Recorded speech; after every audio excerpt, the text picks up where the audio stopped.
सभी विद्यार्थियों एवं साथियों को मेरा नमस्कार। हमने पूर्व में अलंकार एवं अलंकार के भेदों के बारे में संक्षिप्त में अध्ययन किया था। आज मैं आपके सामने अलंकार के भेद को ही लेकर के आया हूँ, परंतु इसमें हम कुछ विस्तार से अध्ययन करेंगे और साथ ही हम इनके उदाहरण भी इन भेदों के साथ में पढ़ेंगे। अब आप यहाँ अलंकार के सभी भेद विस्तार में पढ़ने के लिए जा रहे हैं। उसके पूर्व मैं आपसे कहना चाहूँगा, यदि आपने यह चैनल सब्सक्राइब नहीं किया है तो आप इसे सब्सक्राइब अवश्य कर लें, ताकि इस चैनल के माध्यम से आने वाली सभी वीडियोज आप तक आसानी से पहुंच सके। तो आइए हम आज अलंकार के भेद विस्तार में पढ़ें। सबसे पहले क्रम संख्या पर अनुप्रास अलंकार। अनुप्रास अलंकार किसे कहते हैं, ये पूर्व में आपको बताया जा चुका है, परंतु यहाँ भी इस परिभाषाओं को मैंने सामने लिया है। जब समान व्यंजनों की आवृत्ति अर्थात उनके बार बार प्रयोग से कविता में सौंदर्य की उत्पत्ति होती है, तो व्यंजनों की इस आवृत्ति को अनुप्रास कहते हैं। अनुप्रास शब्द का अर्थ होता है अनु प्लस प्रास, यानी शब्दों से मिलकर बना है यह अनुप्रास, दो शब्दों से। तो अनु का अर्थ है बार बार और प्रास का अर्थ है शब्द, यानी बार बार शब्द का आना। यानी प्रास शब्द का अर्थ है यहाँ पे वर्ण, तो बार बार वर्ण का आना, बार बार वर्ण का दोहरान होना। जिस काव्य में, जिस कविता में बार बार वर्ण का दोहरान होता है वहाँ अनुप्रास अलंकार होता है और होने की संभावना होती है। जिस जगह स्वर की समानता के बिना भी वर्णों की आवृत्ति बार बार होती है, ऐसी स्थिति में भी वहाँ पर अनुप्रास अलंकार होता है। और जिस रचना में व्यंजन की आवृत्ति एक से अधिक बार हो वहाँ पर भी अनुप्रास अलंकार होता है। तो आइए हम कुछ उदाहरण देखते हैं। पहला उदाहरण है तट तमाल तरुवर बहु साहे, यानी इसमें त वर्ण की आवृत्ति यहाँ हो रही है। दूसरा उदाहरण देख रहे हैं आप नीचे, भुज भुगेश की है संगिनी भुजंगिनी सी, यानी इसमें भ वर्ण की आवृत्ति हो रही है। तीसरा उदाहरण आप देख रहे हैं, चारों चंद्र की चंचल किरणें, इसमें च वर्ण की आवृत्ति हो रही है। अगला उदाहरण भी आप देख रहे हैं, इसमें तुम मांसहीन तुम रक्तहीन है अस्थि शेष तुम अस्तिहीन। इस कविता में यहाँ पर यह पंत जी की कविता है। इस कविता के इसमें यहाँ पर त वर्ण की आवृत्ति इसमें हो रही है। और अगला उदाहरण है इसमें, कानन कठिन भयंकर भारी घोर हिमवारी बयारी, इसमें क और भ वर्ण की आवृत्ति हो रही है। फिर वापस वही एक उदाहरण आपके सामने आया है, चारों चंद्र की चंचल किरणें खेल रही थी जल थल में, इसमें च वर्ण की आवृत्ति हो रही है। मधुप गुन गुना कर कह आता कौन कहानी यह अपनी, इसमें घ और क वर्ण की आवृत्ति हो रही है। और उदाहरण देखिए आप, घेर घेर घोर गगन शोभाश्री, इसमें घ वर्ण की आवृत्ति हो रही है। इसी प्रकार धूली धूसर परस पाकर सूरज की किरणों का, इसमें ध एवं प वर्ण की आवृत्ति हो रही है। इसी प्रकार एक उदाहरण और आपके सामने है, दुख दूना सुरंग सुधिया सुहावनी कमजोर कांपती, इसमें दी द और स वर्ण की आवृत्ति हो रही है। तो यह अनुप्रास अलंकार है, इसमें आवृत्ति बार बार होती है। जैसा कि आपने सुना होगा, एक फिल्म का गीत था कि चंदू के चाचा ने चंदू की चाची को चांदी के चम्मच से चटनी चटाई। तो यहाँ भी अनुप्रास अलंकार का उपयोग हुआ है। तो आइए हम दूसरे अलंकार की ओर बढ़ते हैं। यह है यमक अलंकार। किसी कविता या काव्य में एक ही शब्द दो या दो से अधिक बार आए और हर बार उसका अर्थ भिन्न हो, वहाँ पर यमक अलंकार होता है। जैसे पहला उदाहरण आप देख रहे हैं कि काली घटा का घमंड घटा। यहाँ पर घटा शब्द दो बार आया है, जिसमें पहला शब्द घटा जो है वह बादल के रूप में आया है और दूसरा शब्द जो घटा है वह कम होने के अर्थ में आया है। दूसरा उदाहरण आप देखिए, कनक कनक के 100 गुनी मादत्ता अधिकाय। यहाँ पर पहला जो कनक शब्द है वह धतूरा के रूप में आया है और दूसरा जो कनक शब्द है वह स्वर्ण यानी सोना के रूप में आया है। तीसरा उदाहरण देखिए, 3 बेर खाती थी वह 3 बेर खाती थी। यहाँ पर भी बेर शब्द दो बार आया है। पहला बेर जो है वह फल के रूप में आया है और दूसरा जो बेर है वह वक्त यानी समय के रूप में आया है। तो यहाँ पर एक जानकारी आपको देना चाहेंगे हम, यमक अलंकार के भी दो भेद हैं। सबसे पहला भेद है वो अभंग पद यमक अलंकार और दूसरा है सभंग पद यमक अलंकार। तो आइए अब हम इन दोनों यमक अलंकारों के प्रकारों पर चर्चा करते हैं। तो अभंग पद यमक अलंकार किसे कहते हैं? देखिए, जब किसी कविता या पद में जब किसी शब्द को बिना तोड़े मरोड़े एक ही रूप में अनेक बार भिन्न भिन्न अर्थों में प्रयोग किया जाता है, तब वहाँ अभंग पद यमक अलंकार होता है। जैसे जगती जगती की मूक प्यासा। यहाँ पर इस उदाहरण में जगती शब्द की आवृत्ति बिना तोड़े मरोड़े भिन्न भिन्न अर्थों में हुई है और दोनों में जगती यानी संसार में हुई है। अतः अभंग पद यमक अलंकार का यह उदाहरण है। दूसरा है सभंग पद यमक अलंकार।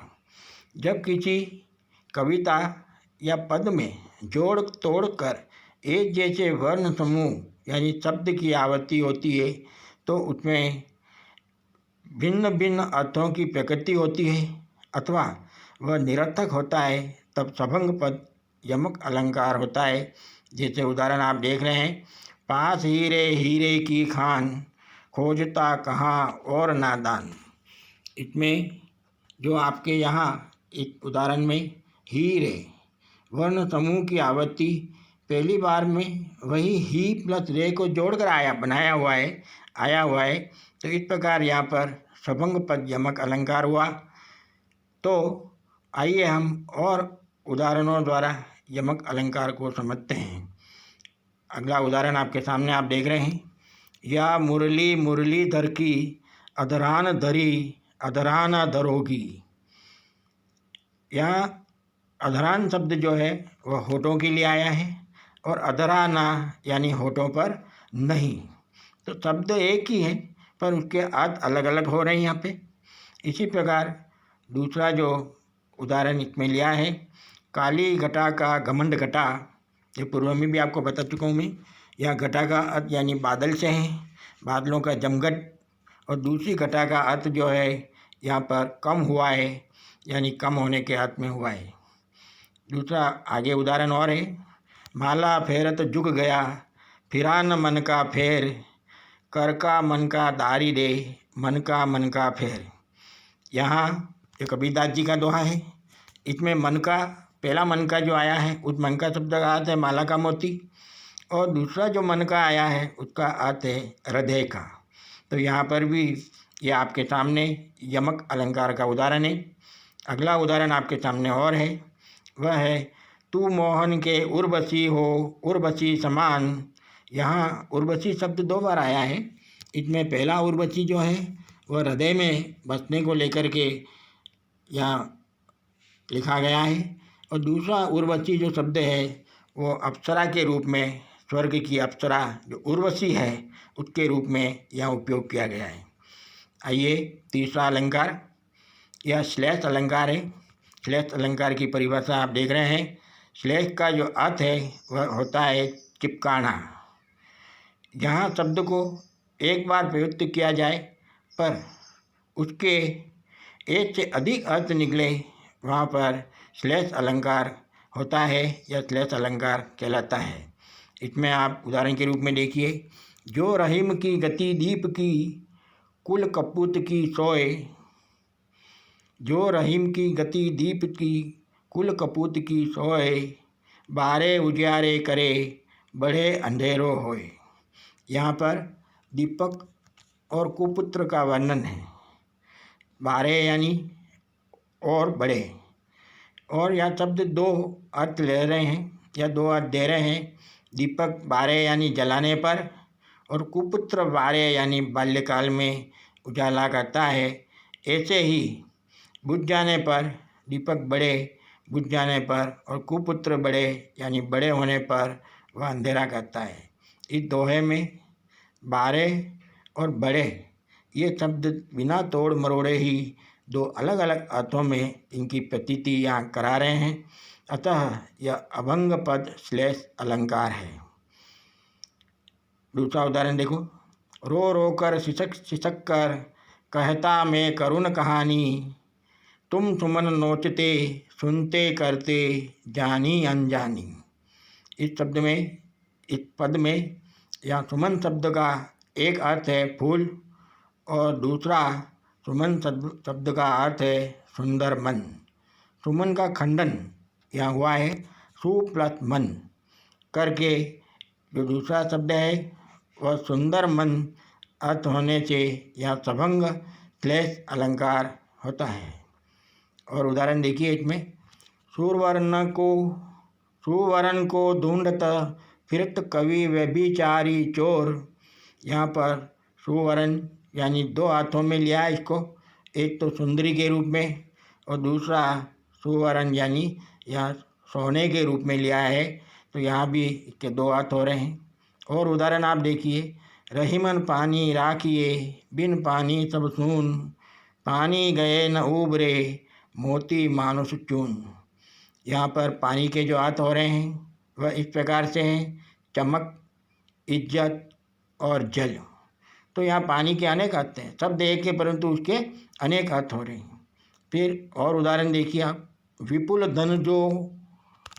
धन अनेकों रतन हो साथ लाए, प्रियतम बतला दो लाल मेरा कहाँ है।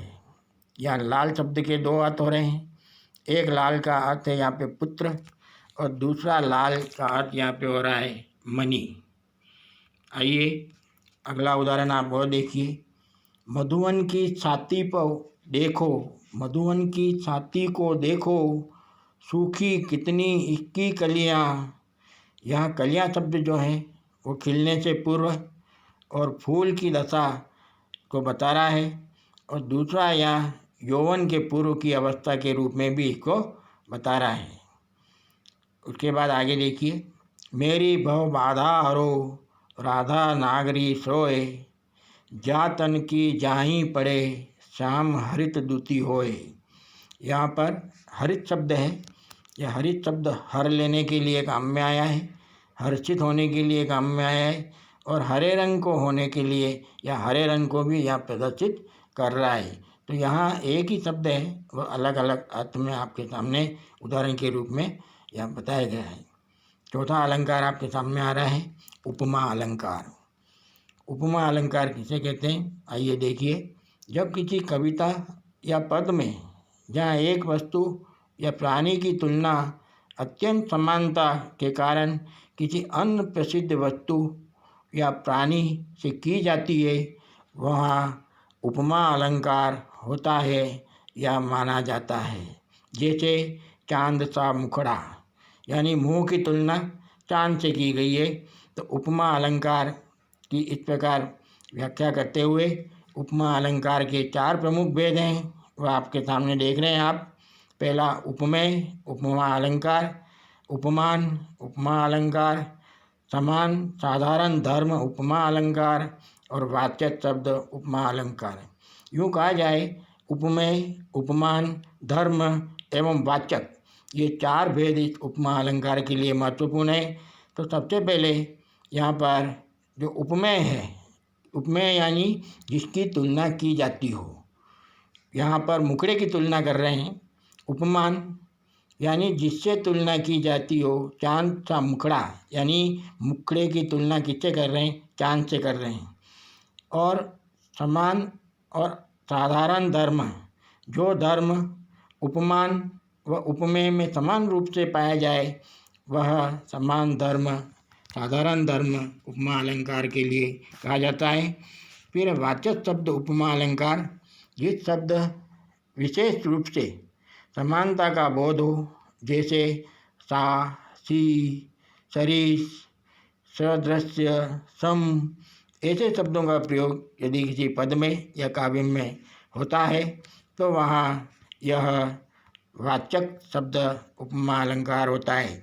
जैसे उसका मुख चंद्रमा के समान है, तो यहाँ सम, यहाँ कथन में मुख्य रूप में इसमें चंद्रमा उपमान है और यहाँ पर सुंदर समान धर्म है और यहाँ पर समान जो शब्द है वह वाचक है। तो यहाँ पर इस प्रकार से हम इस बात को समझ सकते हैं। नील गगन का शांत हृदय था हो रहा, इस काव्य पंक्ति में उपमा के 4 अंग हैं। उपमेय जो है वह हृदय है, उपमान जो है वह नील गगन है, समान धर्म है वह शांत, और वाचक जो इसमें है वह शब्द सा इसमें विद्यमान है। अतः यह पूर्णोपमा अलंकार कहलाता है। अलंकारों के बहुत भेद हैं। गहराई में जाने पर ऐसा साहित्यकार कहते हैं कि अलंकार सैकड़ों हैं। ये आपको अलंकार के प्रथम पाठ में मैं आपको कह चुका हूँ। इसके साथ ही अगला उदाहरण है, कोटि कुलित समवचन तुम्हारा। इस काव्य पंक्ति में उपमा के 3 अंग आए हैं। उपमेय तो इसमें वचन है और उपमान जो है वह कुलिस है और वाचक है वह सम शब्द इसमें आया है। तो इस प्रकार इस पद में 3 प्रकार के उपमान इसमें प्रयुक्त किए गए हैं। आगे इसमें हम और देखेंगे। इस उदाहरण में धर्म का लोप है, अतः यह लुप्तोपमा का उदाहरण है। इसमें धर्म लुप्तोपमा कहेंगे। तो आइए आगे हम और इसमें बढ़ें और आगे के उदाहरण में हम बढ़ते हुए अगला उदाहरण आपके सामने आ रहा है। हीर नीचे मीन से सुखंजन समान चारू, अमल कमल ने विलोचन तिहारे हैं। इसमें जो पंक्ति है काव्य पंक्ति, इस पंक्ति में नेत्र जो हैं वह उपमेय के लिए प्रस्तुत हुए हैं और इसमें कई उपमान भी इसमें लिए गए हैं। अतः यह मालोपमा अलंकार है। अगला अलंकार 5 क्रम संख्या पर आप देख रहे हैं, रूपक अलंकार। यह किसे कहते हैं, इसके कैसे उदाहरण हैं, यह आपके सामने है। जहाँ गुण की अत्यंत समानता के कारण उपमेय में उपमान का भेद आरोप कर दिया जाए, वहाँ रूपक अलंकार होता है। इसमें वाचक शब्द का प्रयोग नहीं होता है। जैसे मैया में तो चंद्र खिलौना ले हो, इसमें चंद्रमा उपमेय और प्रस्तुत अलंकार है और खिलौना जो है उपमान अप्रस्तुत अलंकार है। अगला उदाहरण आप देखिए, चरण कमल बंदो हरिराई। यहाँ पर चरण जो शब्द आया है वह उपमेय है और ये प्रस्तुत अलंकार है। उपमेय प्रस्तुत अलंकार और कमल जो है वह उपमान है, अप्रस्तुत अलंकार है। और उदाहरण देखिए आप, तारा घट उषा नागरी। यहाँ पर तारा जो है वह उपमेय है और प्रस्तुत अलंकार है और घट जो है उपमान अप्रस्तुत अलंकार है। आगे उदाहरण देखिए, उदित उदयगिरी मंच पर रघुवर बाल पतंग, विकसे संत सरोज सब हर्षे लोचन ब्रंज। यहाँ पर सांगोपांग रूपक अलंकार का सर्वश्रेष्ठ उदाहरण ये यहाँ पर है। क्रम संख्या 6 पर अगला अलंकार आ रहा है उत्प्रेक्षा अलंकार। यह किसे कहते हैं आप देखिए। जहाँ रूप गुण आदि की समानता के कारण उपमेय में उपमान की संभावना या कल्पना की जाए वहाँ पर उत्प्रेक्षा अलंकार होता है। इसमें वाचक शब्द मनु, मानो, जो, जानो, जानहूँ आदि का इसमें प्रयोग होता है। उदाहरण में देखिए। कहती हुई यों उत्तरा के नेत्र जल से भर गए, हिम के कणों से पूर्ण मानो हो गए पंकज नए। यहाँ पर उत्तरा के नेत्र जो हैं वो उपमेय प्रस्तुत अलंकार हैं और ओषयुक्त जल के जो कण हैं पंकज हैं वह उपमान अप्रस्तुत अलंकार है। अगला उदाहरण देखिए। सोहत ओधे पीत पेट पट, श्याम चलोने गात, मानव नीलमणि शैल पर, आपत पर्यो प्रभात। यहाँ पर श्याम सलोने गात जो हैं यह उपमेय प्रस्तुत अलंकार है और आपत पर्यो प्रभात यह उपमान अप्रस्तुत अलंकार है। 7वें क्रम संख्या पर जो अलंकार आ रहा है आप देख रहे हैं मानवीकरण अलंकार। मानवीकरण अलंकार किसे कहते हैं आप देखिए। जहाँ जड़ प्रकृति निर्जीव पर मानवीय भावनाओं तथा क्रियाओं का आरोपण हो या किया जाता हो वहाँ पर मानवीकरण अलंकार होता है। उदाहरण के रूप में देखिए। दिवसावसान का समय मेघमय आसमान से उतर रही है, यह संध्या सुंदरी परिसी, बीती विभावरी जागरी, अंबर पनघट में डुबो रही, तारा घट उषा नागरी। यहाँ पर अगला अलंकार है पुनरुक्ति अलंकार। इस पुनरुक्ति अलंकार किसे कहते हैं यह देखिए। काव्य में जहाँ एक शब्द की क्रमशः आवृत्ति है परंतु अर्थ में भिन्नता न हो वहाँ पुनरुक्ति प्रकार अलंकार होता है या माना जाता है। इसमें देखिए आप। सूरज है जग का बूझा बूझा। इसी प्रकार दूसरा है खड़ खड़ करताल बजा। यहाँ पर शब्द साथ साथ आ रहे हैं बूझा बूझा, खड़ खड़। दाल दाल अलिपिक के गायन का बंधा समा। तो ऐसे शब्द जो साथ साथ आते हैं वह शब्द ये बताते हैं कि उस काव्य में पुनरुक्ति अलंकार का प्रयोग होता है। 9वां अतिशयोक्ति अलंकार। जिस काव्य या कविता में बहुत बड़ा चढ़ाकर लोक सीमा से बाहर की बात कही जाती है वहाँ अतिशयोक्ति अलंकार होता है या माना जाता है। जैसे हनुमान के पूंछ पर लगन की आग, लंका शिगरी जल गई, गए निचाचर भाग। यानी यहाँ हनुमान जी की पूंछ को बहुत बड़ा चढ़ा के बताया गया है।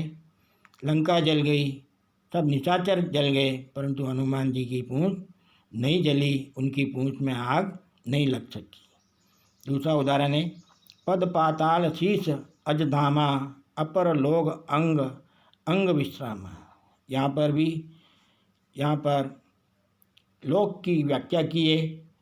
पद पाताल शीश अजधामा, अपर लोग अंग अंग विश्रामा, भ्रुकुटी विलास भयंकर काला, नयन दिवाकर कंच धनमाला।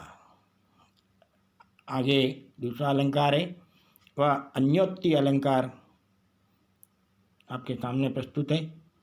इसमें परिभाषा के रूप में बताया गया है जिस काव्य या कविता में अप्रस्तुत के माध्यम से प्रस्तुत का वर्णन किया जाता हो वहाँ पे अन्योक्ति अलंकार होता है।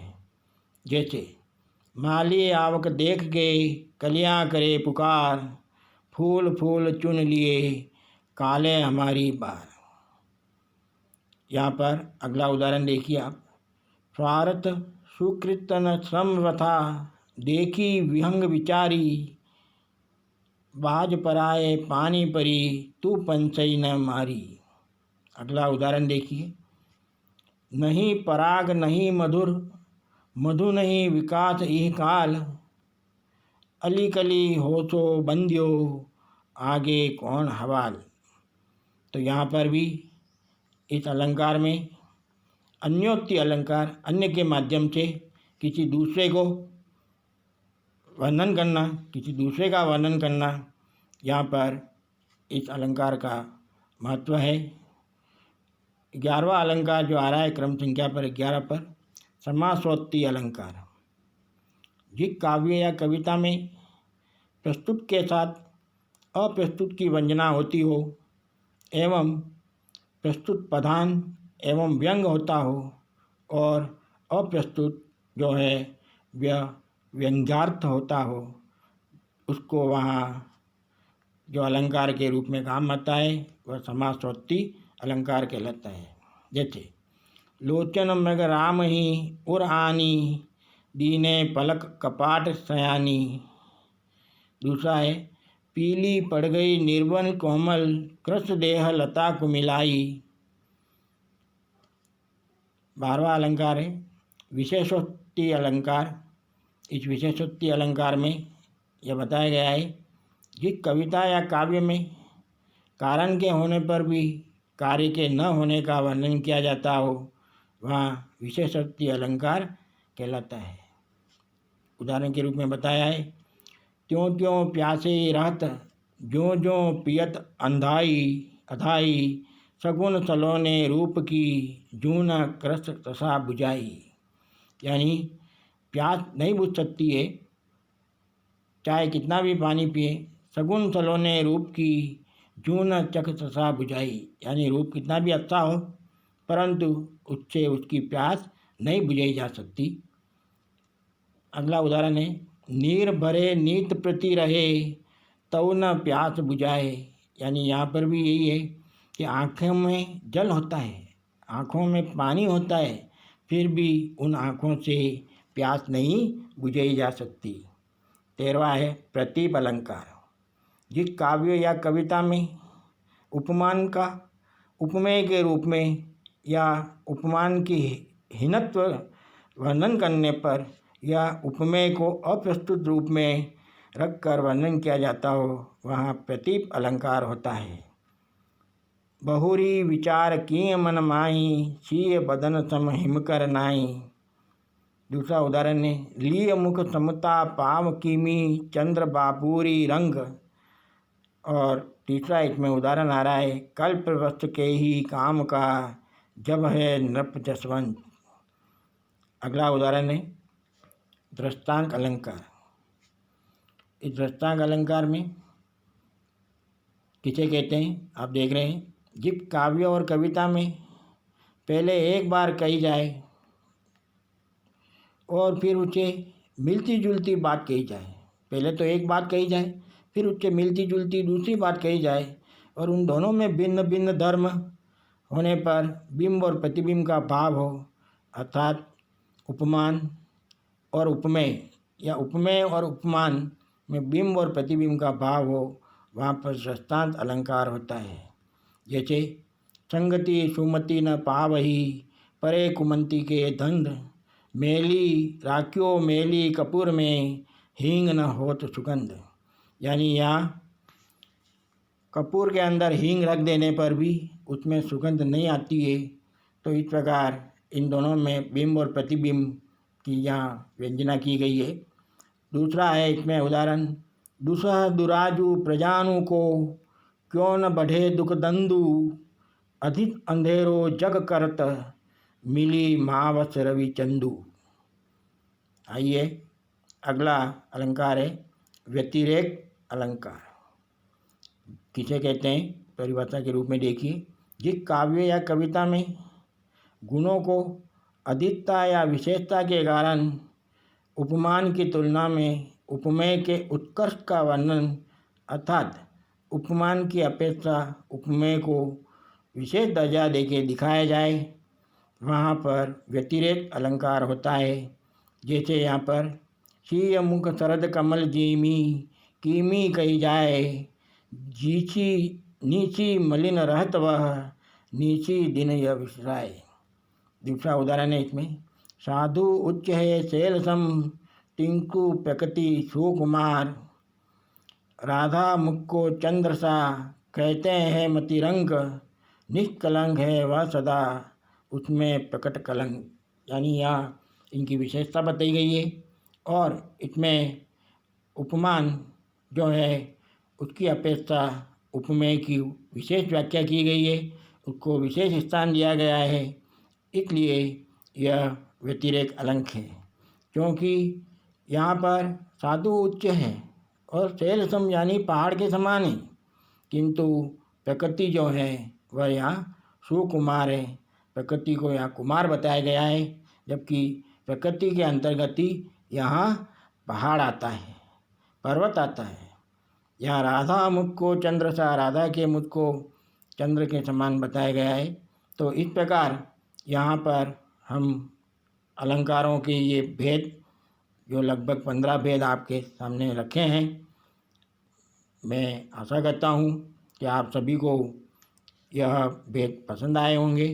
आप सभी इन भेदों के उदाहरण सहित उन भेदों को आप अपने पाठ्यक्रम के रूप में अपनाकर इनका दोहरान करेंगे और इनके और भी उदाहरण आप अपनी पाठ्यपुस्तक में से ढूंढकर इनकी तुलना करने का प्रयास करेंगे। इसी के साथ मैं यह पाठ आज यहाँ समाप्त करता हूँ। आपके सामने पुनः नए पाठ को लेकर के मैं बहुत जल्द उपस्थित हो जाऊँगा। तब तक के लिए मुझे आज्ञा। धन्यवाद।